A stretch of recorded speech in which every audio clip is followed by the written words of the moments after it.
mereka jarang kembali ke daerahnya. Mengapa? Karena daerahnya sudah mengalami titik balik peradaban tadi, sudah mengalami kemunduran gitu ya. Tidak lagi seperti zaman era 90-an itu.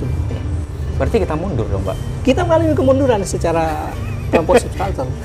Padahal secara media teknologi kita semakin ini yang mundur riset atau kultur apa?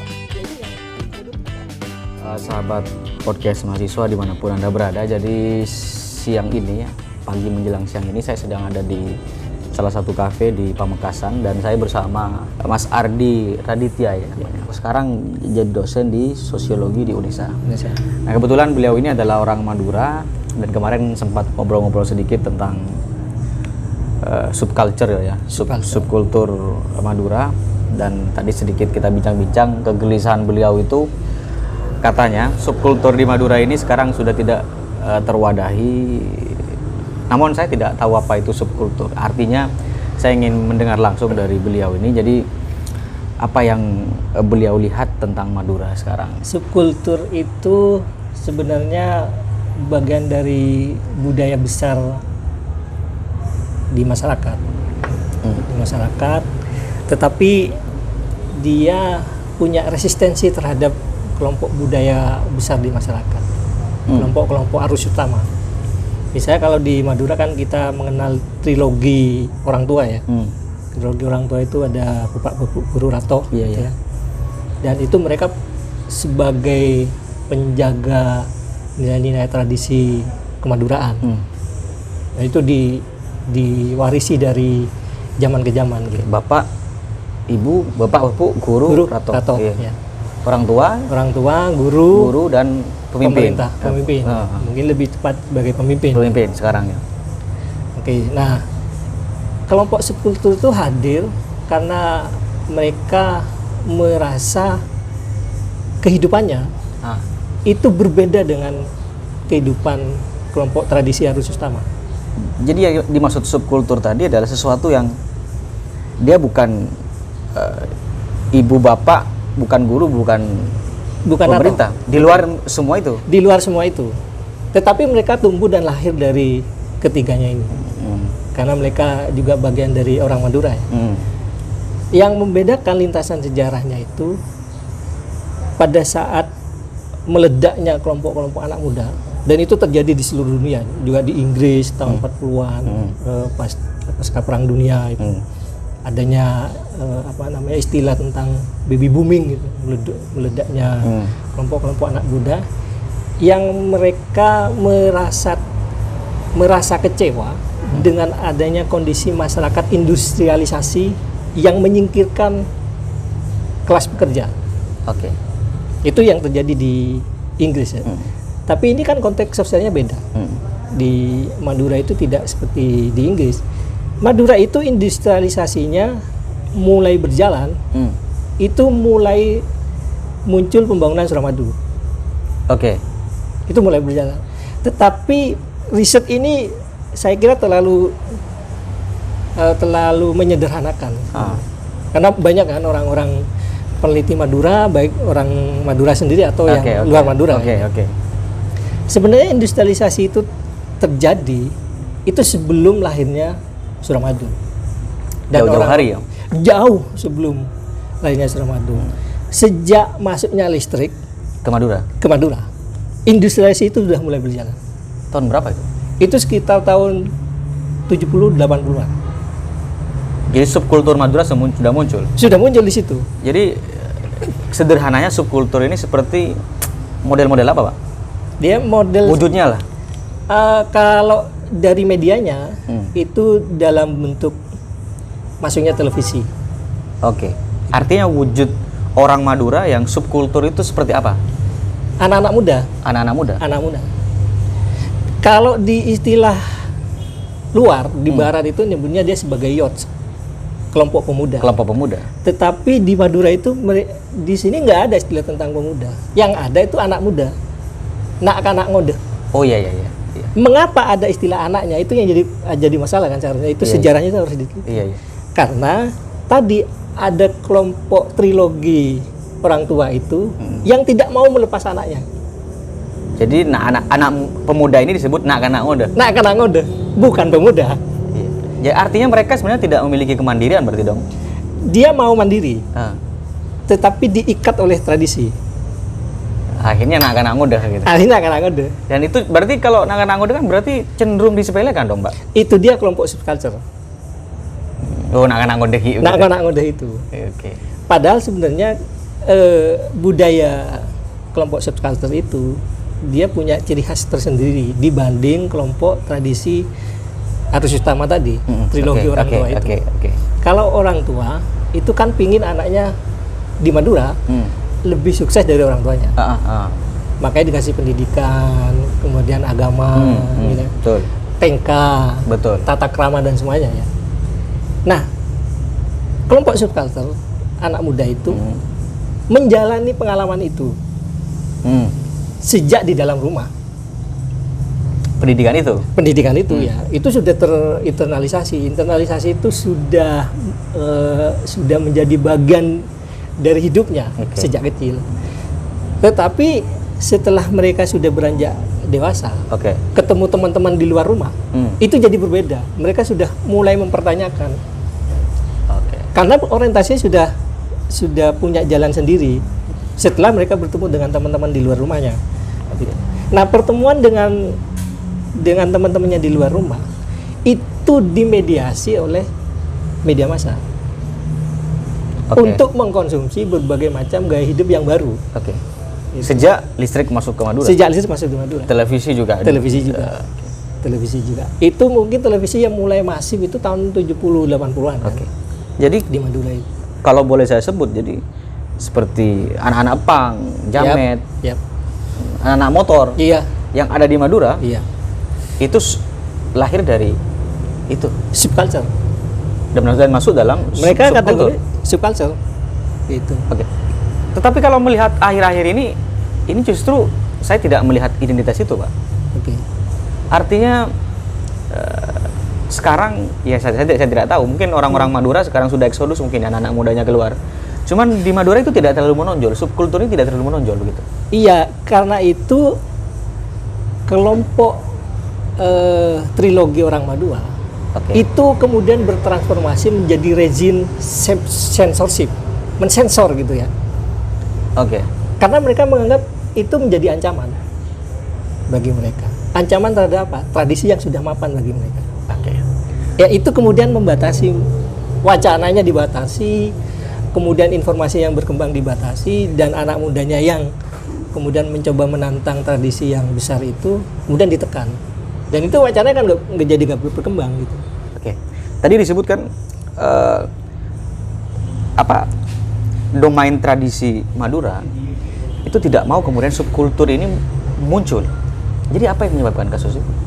Iya, tadi terlalu kuatnya dominasi dari kelompok penjaga tradisi yang sudah dianggap luhur tadi. Dianggap benar. Dianggap paling, ya dia mungkin bisa disebut sebagai rezim normalisasi ya. Jadi kalau ada yang tidak stabil, dinormalkan lagi sama mereka. Kamu nggak boleh begitu. Itu melanggar. Itu mencemarkan nama baik keluarga. Itu mencemarkan nama baik daerah. Padahal sebenarnya mereka kan juga tumbuh dari trilogi itu tadi. Cuman mereka mencoba mempertanyakan ulang, apakah seperti ini hidup saya? Karena kan mereka mau beranjak untuk menjadi orang yang mandiri. Jadi artinya kapan subkultur Madura ini kemudian mencapai puncaknya, Pak? Tahun 90-an di era Orde Baru. Itu banyak sekali kegiatan kelompok subkultur di Madura. Seluruh Madura. Nah, saya juga bagian dari pelaku itu. Tapi saya fokusnya di musik populer ya. Di musik modern gitu. Nah, itu pada zaman 90-an itu banyak sekali kegiatan kelompok subculture itu yang diwadahi oleh pemerintah sebenarnya. Justru diwadahi. Mengapa? Karena mereka tahu bahwa kalau kelompok subculture itu anak-anak muda itu tidak diwadahi, mereka akan menggoyahkan stabilitas kekuasaannya. Dan itu menjadi suara politik bagi mereka. Kan itu perlu diwadahi. Tapi kan pada saat zaman Orde Baru itu kan memang zaman bangkitnya industrialisasi. Iya, bangkit-bangkit. Di Indonesia juga kan itu. Kemudian banyak sekali impor, kemudian produk global juga masuk gitu, dan itu jadi terbuka. Itu perkenalan yang sangat manis ya di Madura juga, itu masuk juga kan ke sini. Melalui apa? Melalui media tadi. Melalui televisi, radio waktu itu ya, zaman televisi radio gitu. Jadi kan pertanyaannya sekarang, kalau dulu justru dianggaplah difasilitasi oleh pemerintah. Hari ini saya tidak melihat harmoni itu terjadi lagi. Iya. Ada perubahan rezim di situ, di Madura itu. Justru di luar, pasca Orde Baru, itu keran kebebasan untuk berekspresi dan menyalurkan kelompok budaya-budaya subkultur itu kan sangat banyak. Kita bisa banyak melihat. Di Madura, itu mengalami titik balik. Sebaliknya, pasca Orde Baru. Mengapa? Karena ada rezim kelompok Islam politik yang mencoba mendominasi pemerintahan. Dan itu mempengaruhi kebijakan gitu. Betul. Terus terang, saya kan di lapangan ya. Ini kan di Pamekasan ada bioskop. Betul. Di tahun berapa saya nggak tahu. 60-an itu. Iya. Sekarang mati gitu.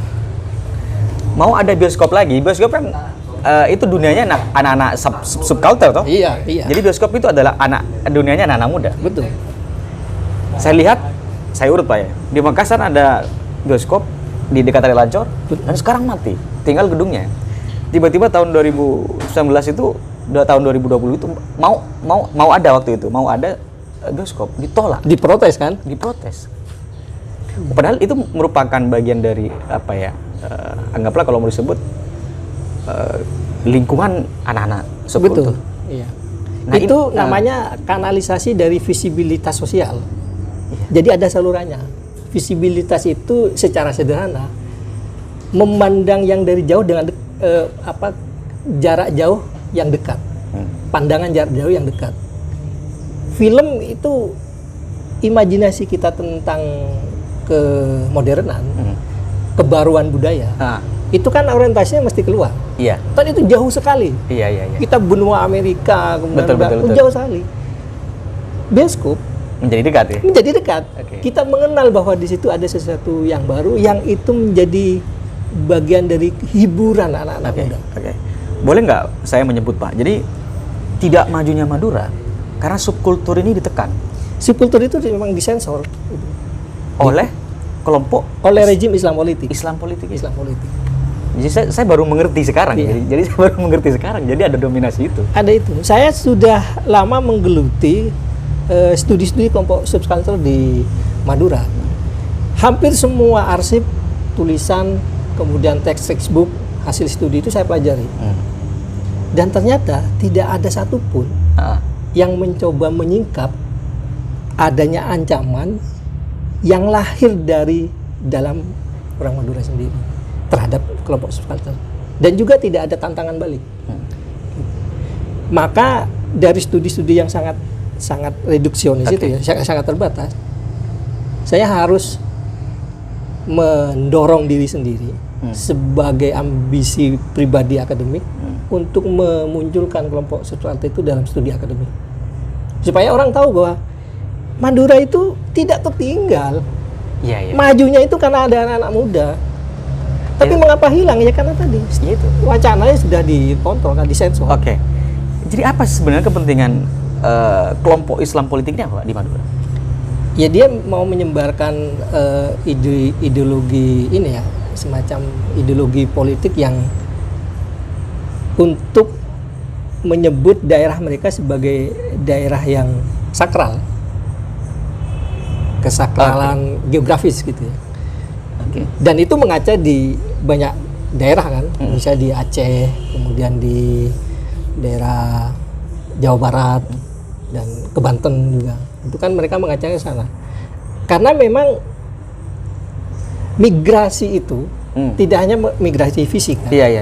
Tapi juga migrasi pengetahuan.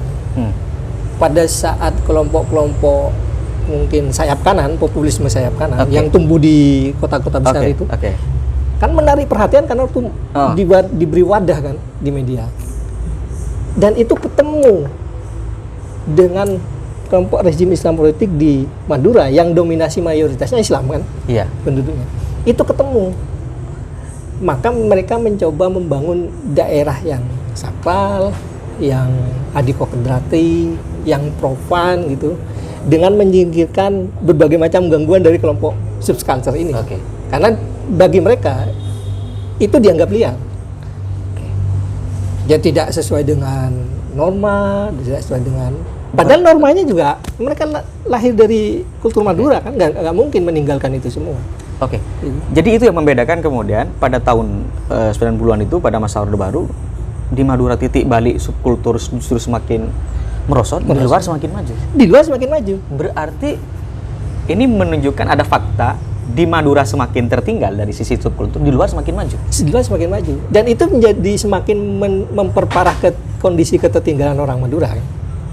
Sehingga distribusi pengetahuan, studi-studi literatur atau studi-studi lapangan yang dibuat oleh orang luar untuk melihat Madura itu menjadi sempit.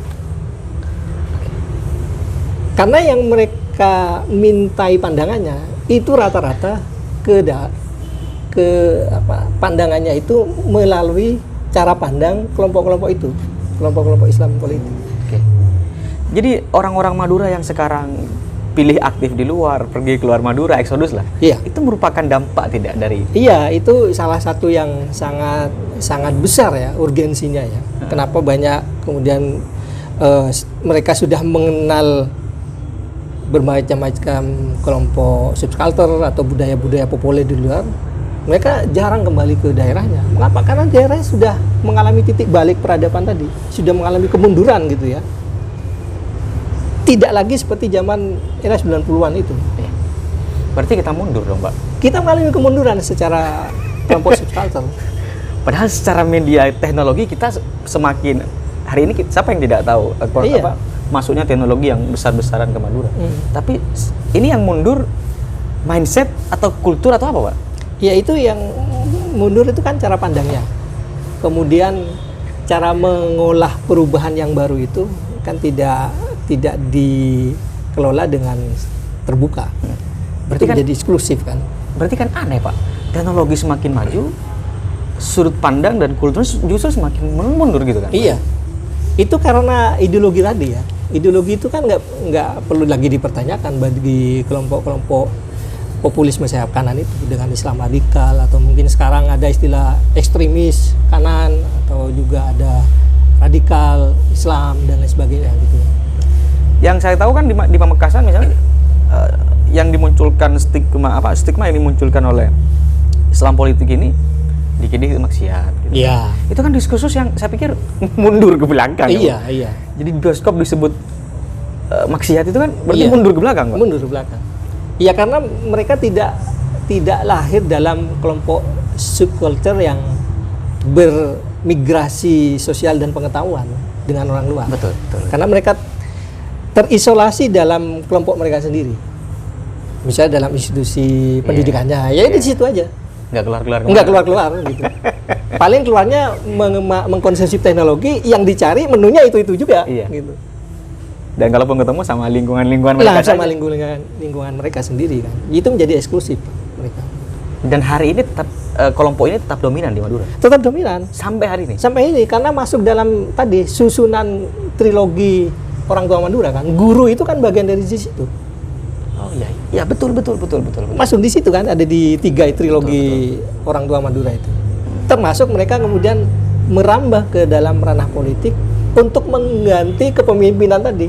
Iya. Yang sifatnya dulu dalam tradisi itu ada rato dari kerajaan, kemudian itu dari birokrat, itu diambil dalam bentuk figur keislaman itu, guru itu. Jadi trilogi itu sekarang sudah didominasi oleh dua figur tadi, udah didominasi oleh kelompok populisme sayap kanan itu di Madura. Tinggal orang tua sekarang. Oke. Nah, di Madura hampir tidak ada satupun orang tua Madura ya, dalam arti orang tua keluarga, dalam jaringan tradisi budaya ya.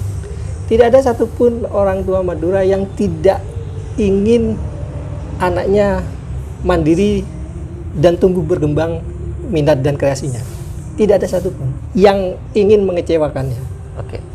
Jadi mesti disupport meskipun kadang-kala dengan berat hati. Oke. Karena apa? Oke. Anak itu bagi orang Madura itu, kalau istilah mereka itu kan buah hatinya. Nggak mau kan buah hatinya dikecewakan. Meskipun agak berat, tapi kan tetap didukung. Oke.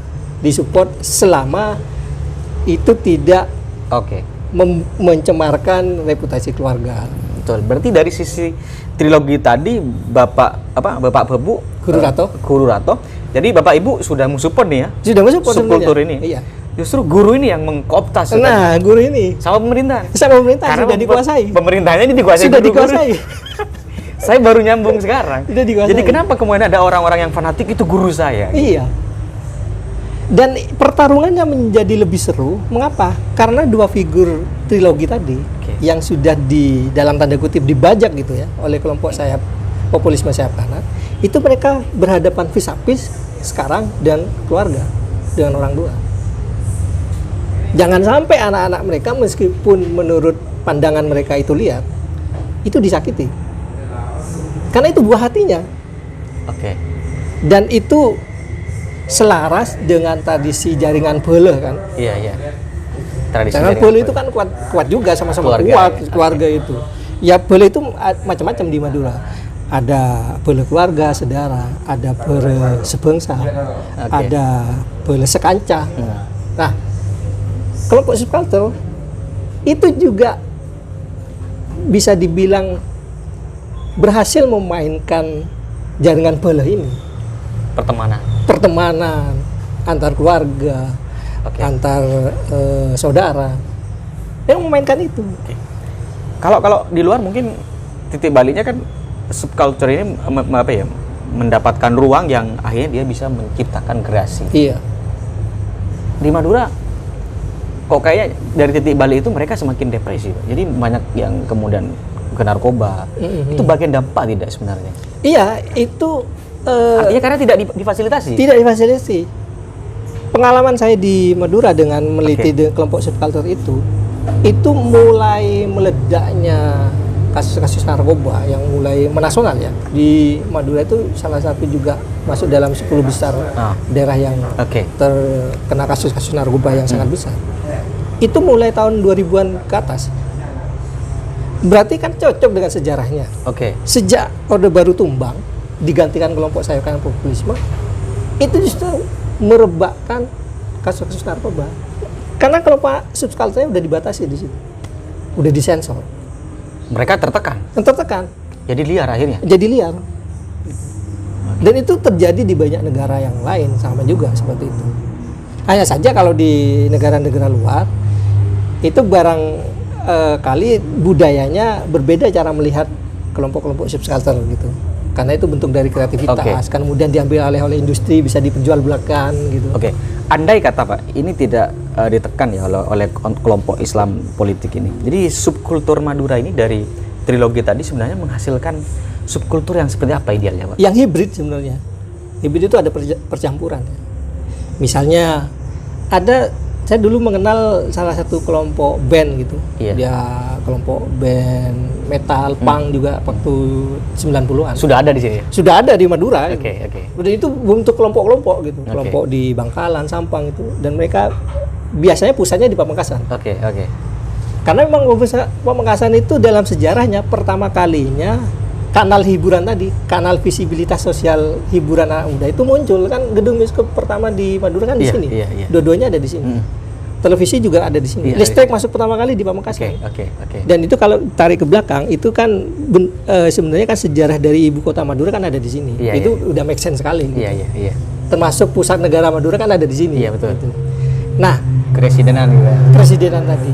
Nah, kalau itu kemudian bisa dilihat dengan cukup bagus, dengan terbuka, sekaligus bisa kita mendampingi gitu dalam tumbuh kembangnya kelompok subkultur, sebenarnya hibriditas itu bisa lahir di kalangan kelompok subkultur. Artinya sekarang Madura semestinya sudah maju, mestinya. Harusnya sudah maju. Gitu. Contoh pengalaman dari teman-teman saya dari kelompok subkultur itu yang di musik, kemudian di seni gitu. mereka pernah menciptakan lagu yang bernuansa metal atau punk itu ada unsur kemaduraannya. Kan sebenarnya bagus. Iya. Mempromosikan dengan gaya hidup kelompok subkultur mereka. Tapi karena itu disensor, akhirnya lagu-lagu kemaduraannya itu protes semua. Iya, tunggu Pak. Ini yang agak saya bikin janggal. Jadi kedatangan Islam kanan ini Islam politik ini apa mereka tujuannya? Artinya dulu kan pada masa era-era 90 masa 70 90-an ini kan bioskop aman-aman aja nih. Aman-aman saja. Hiburan aman ya. Aman. Semuanya kreativitas aman nih. Aman. Tiba-tiba ini kelompok ini datang dari mana sebenarnya di Madura ini? Itu kan bagian dari kepanjangan tangan dari kelompok populisme sayap kanan di perkotaan ya, di Jakarta. Jadi merasuk dong. Merasuk.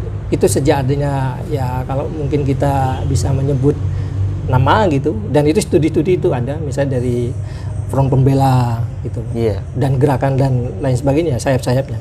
Itu masuk di sini. Okay. Si Habib itu, ketuanya itu dalam hitungan saya, dalam riset saya, itu mungkin 5 sampai 10 kali kedatang ke sini. Dan itu tidak terekspos media. Sembunyi-sembunyi. Sembunyi-sembunyi. Dan yang diambil itu, yang ditemui itu ada kelompok tokoh agama yang punya karomah gitu, yang sakral lah, yang dianggap diteladani. Yang dia digurui di sini. Dan itu membawa pesan itu ke mereka supaya pesan yang dari kelompok sayap kanan di perkotaan itu juga masuk ke lokal, ke daerah.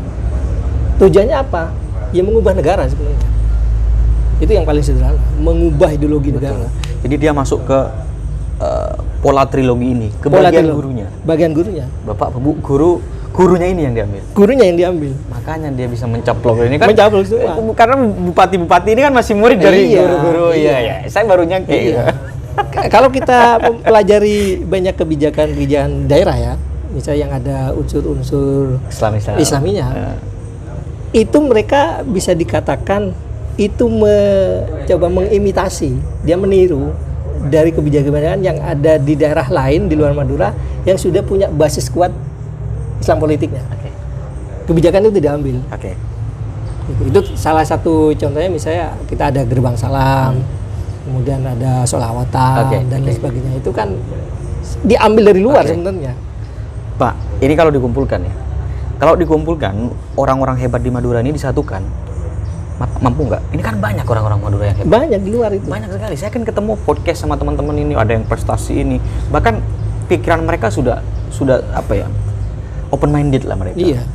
Ini bisa nggak melawan gerakan-gerakan mereka, kayak misalnya kan seperti pokoknya banyak lah orang-orang Madura yang hebat yang mereka mungkin tidak sempat dilindas oleh Islam politik ini. Jadi mereka berkembang, bisa nggak melawan ini, membangkitkan lagi ini Madura agar tidak kemudian mundur berapa tahun? Sebenarnya kita bisa dikatakan sangat beruntung ya sekarang, karena sudah ada undang-undang pemajuan kebudayaan, dan itu meskipun tidak berdampak besar di Madura, setidaknya kita punya payung legalnya untuk kelompok subkultur. Karena itu di situ ada narasi yang mengatakan bahwa ada pertemuan budaya antara budaya di lokal dengan budaya nasional dan budaya global, dan itu harus dirawat dan dilindungi. Ekspresinya, tindakannya, prakteknya itu harus dilindungi. Oke. Nah, persoalannya kan tergantung niat baiknya, political will-nya dari sini. Niat baik pemerintah maksudnya? Di pemerintah, karena didominasi itu kan. Iya. Kalau nggak ada niat baik ya percuma juga. Akhirnya yang mereka lakukan ada perlawanan senyap. Dan itu banyak sekali kasus-kasus itu terjadi di Madura. Oke, sorry. Ini perlawanan senyap ini gimana maksudnya? Bisa bikin grafiti, tulisan-tulisan itu.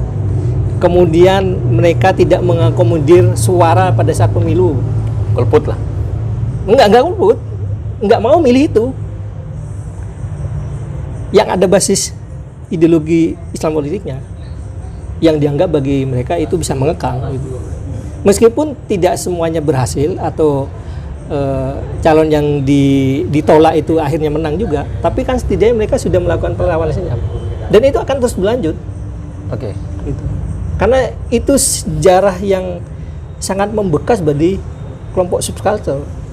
Dan itu diwarisi di dalam anggota kelompoknya. Berarti kalau dari tahun 90-an berarti bertahun-tahun lamanya sampai Bertahun-tahun lamanya. Gitu kan. Bayangin saja kelompok subculture itu kan mulai hidup tahun 60-an sampai 70-an tuh. Iya. Mulai bangkit ya, mulai muncul ya.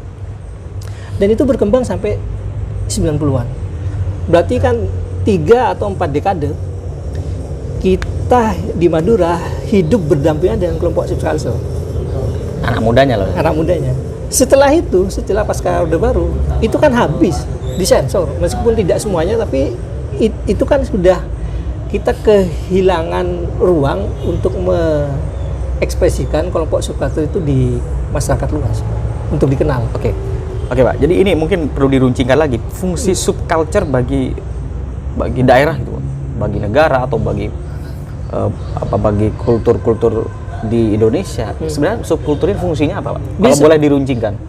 Kalau mau disederhanakan itu sebagai modalitas kontrol sosial ya.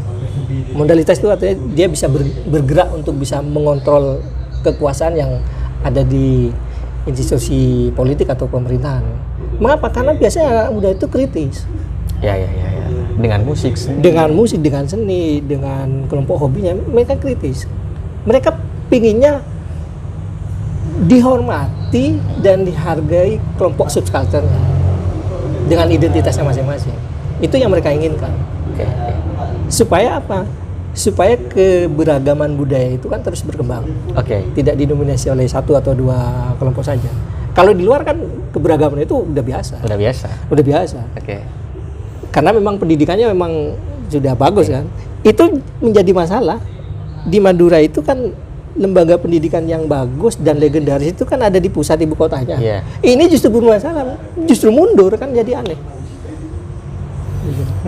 Mundur sebenarnya. Secara fisik siswa banyak. Kemarin teman saya juga tayang di podcast saya, Pak. Dia pindah sekolah ke Malang. Dia mencari keberagaman, hanya mau mencari keberagaman aja. Yang paling menekan katanya bukan pemerintah, bukan orang-orang terdekatnya sendiri. Berarti kan dia sudah menjadi produk dari Islam politik ini. Iya, makanya tadi di tingkat sosok figur guru itu sudah didominasi, dicaplok oleh mereka, sudah diinvasi. Pemerintahnya juga didominasi, diinvasi juga, ya sudah. Dan itu mengalir kan ke bawah, ke kelompok-kelompok mereka sendiri, ke anggota-anggotanya itu. Dan karena itu figur trilogi orang tua itu kan yang betul. Jadi orang tua aja. Tapi orang tua kan tidak memiliki kebijakan besar ya. Betul. Jadi sifatnya mikro ya kalau karena anak-anak saja ya. Iya, sehingga mereka meskipun orang tua ini tidak dilindas, tapi kalau guru sama ratohnya ini dicaplok, udah selesai. Makanya tadi pertarungannya sekarang berhadapannya itu dari kelompok subculture sama bisa dibilang semacam koalisi budaya dengan orang tua yang ada dengan menggunakan jaring belengnya itu dengan 2 figur ini. Siapa yang akan bisa mengubah budaya atau kehidupan orang muda? Kita belum tahu. Karena itu masih berjalan kan sampai sekarang. Jadi kalau misalnya saya tanya, jadi sampai melihat Madura sekarang seperti apa? Dalam konteks kemajuan dan proses berkembangnya nanti ke depan. Kalau saya menyebut dalam riset saya itu, Madura itu mengalami keterlambatan modernisasi. Walaupun zaman sudah modern, sangat modern. Sangat modern sekali. Mengalami keterlambatan modernisasi. Dia modernisasinya terlambat. Di luar, di daerah tetangganya ya, di Surabaya, Malang, atau lain-lain sebagainya itu kan cepat sekali berkembang.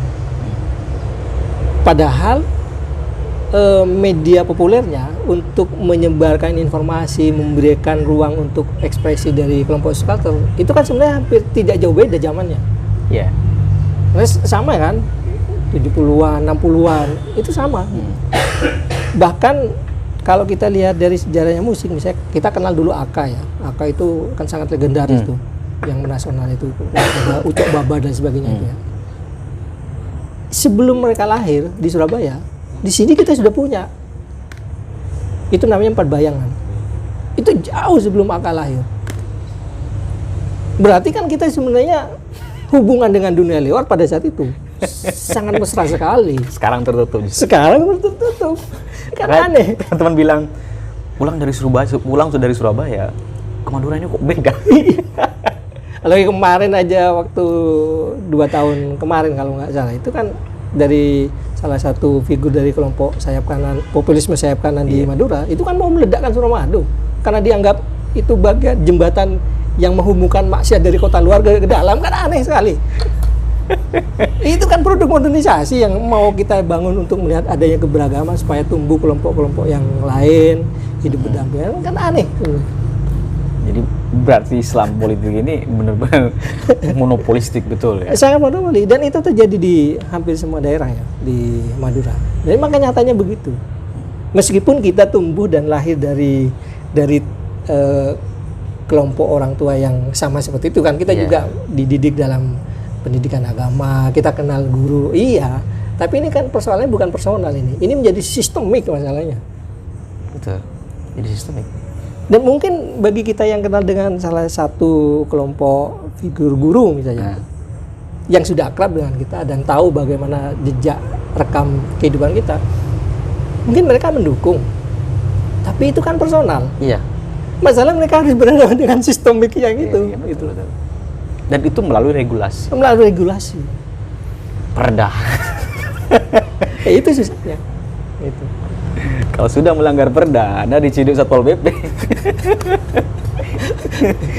Iya, sampai kelompok-kelompok jagoan kan juga dikerahkan juga kan. Seperti yang di Bangkalan itu, siapa yang nggak kenal dengan kelompok jagoan itu kan, mereka sudah sudah menjalin perkawinan yang mesra sejak lama gitu, perkawinan politik itu.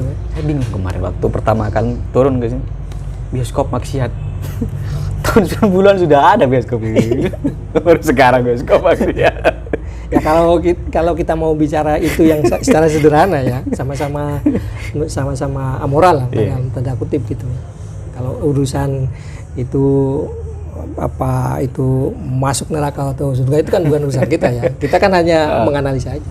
Kalau sama-sama mau adil, kalau itu disebut sebagai amoral atau maksiat dan sebagainya, membatasi orang untuk berekspresi dalam budaya itu kan sama setara juga. Membuat orang jadi terluka, sakit hati, budayanya tidak diapresiasi, atau bahkan dana-dana kerakyatan yang ada di lingkaran elit itu dikorupsi juga, maksiat juga. Lebih parah mana? Karena mereka kan sistemik. Betul. Dan ya, itu nggak masuk akal ya. Itu kan berjemaah akhirnya. Kita kan kelompok kecil, kelompok subculture itu hanya ingin mengekspresikan ini loh, saya punya budaya sendiri, ini identitas saya. Atau saya tidak banyak membuat masalah di pemerintahan. Nah itu dibatasi, ya bikin masalah akhirnya. Jadi artinya mereka tidak mau kekuasaannya direduksi. Iya. Intinya begitu. Iya. Berarti kelompok ini was-was, takut kemudian terjadi keberagaman, mereka kritis, jadi akhirnya mereka tahu bahwa yang benar tidak hanya mereka. Iya, betul. Karena tadi ya, ideologi mereka itu sangat fanatik sekali ya. Itu yang membuat orang menjadi tidak lincah untuk melihat adanya banyaknya perbedaan budaya termasuk di kelompok subkultur. Itu kan tidak dilihat sebagai bentuk perubahan sosial budaya dengan adanya modernisasi itu, karena itu bagian dari keniscayaan, tapi mereka akan menyangkal itu. Ada lagi Pak ini. Mereka menggunakan agama. Gitu narasinya itu. Iya, itu. Dan Madura kan tahu sendiri kan kalau persoalan agama. Iya. Itu ideologi sangat kuat kan. Iya. Kalau sudah menggunakan dalil-dalil agama itu. Meskipun sebenarnya kalau di luar dalil agama itu kan kemudian masih bisa menyisakan ruang untuk diperdebatkan, karena ada banyak kelompok kan, misalnya ada kelompok moderat, ada kelompok yang sufistik yang mereka masih sama-sama punya dalil yang sama-sama kuat kan. Kalau di sini kan enggak, itu hanya jadi satu kan akhirnya. Eksklusif. Jadi eksklusif di kelompok mereka. Di luar justru inklusif ya. Di luar, iya. Kalau di luar kan, yang ini tidak sesuai dengan dalil menurut dalil mereka. Iya. Tapi di kelompok moderasi ya tidak seperti itu. Dan mereka berdialog gitu. Berdialog gitu, biasa. Sini enggak. Sini Kamu kan salah, ada kamu kan, dosa. kan? Jadi Kamu sebenarnya maksiat gitu. sama-sama mengingkari sejarahnya itu. Oke. Sejarah ajaran Nabi. Kalau dulu kan Nabi waktu era-era awal menyebarkan Islam itu kan bilang ke kelompok yang ada di masyarakatnya, kelompok yang non Muslim itu, oke, tidak apa-apa, kami tidak akan merekrut atau menyalahi kepercayaan dari kelompok itu, tapi biarkan kami berdialog. Kan justru dari dialog itu kan kemudian semangat Islam itu kan menyebar. Betul. Kan ini kan enggak tertutup. Padahal kelompok subkultur itu juga dididik, dibesarkan dalam tradisi pendidikan Islami di dalam rumahnya. Betul. Berarti kita mundur. Iya. Mundur berarti. Secara mindset. Kita main musik, atau mungkin balap liar, Ya. atau skuter, atau menggunakan gaya hidup pakaian. Atau mereka pada saat waktunya sholat ya sholat, puasa ya puasa. Kok bisa itu dituduh maksiat? Kan aneh. Jadi aneh sebenarnya. Iya. Toh kan belum pernah ada ceritanya kemudian mereka tampil di depan publik kemudian sambil menciptakan kebrutalan, kemudian mereka menciptakan sesuatu yang melanggar norma, kan enggak. Kalau itu yang terjadi kan aneh.